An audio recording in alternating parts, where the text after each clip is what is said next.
I was there with my dad's girlfriend at the time.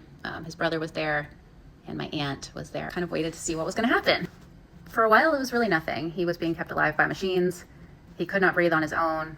They would try occasionally to remove some of the life support machines and see if he could function on his own, and he could not. Ultimately, they had to put a trach tube into his throat so that he could breathe. They ended up putting in a feeding tube over time so that he was getting nutrition.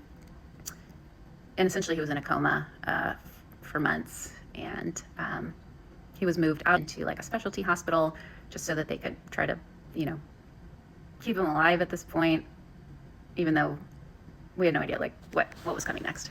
Eventually he started to come around and come to and become more cognizant, and it became pretty clear right away that his brain function was not normal. They started to compare it to a traumatic brain injury.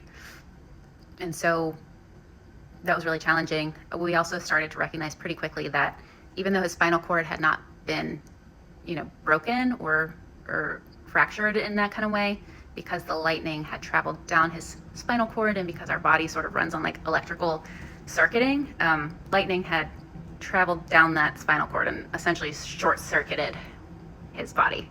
And so he no longer had function of most of his body below his neck. I think one of the hardest parts about this whole thing was that prior to the accident, my dad was such a active and adventuring type of guy. He rode a motorcycle. He loved to go fishing. He would take fishing trips with his friends and with his brother every year. He was an avid hiker, golfer, bike rider. Just he loved to be active. Kayaker. He did a lot. And I know that this type of injury, something that no longer allowed him to use his limbs or his body, was something that he would have never wanted.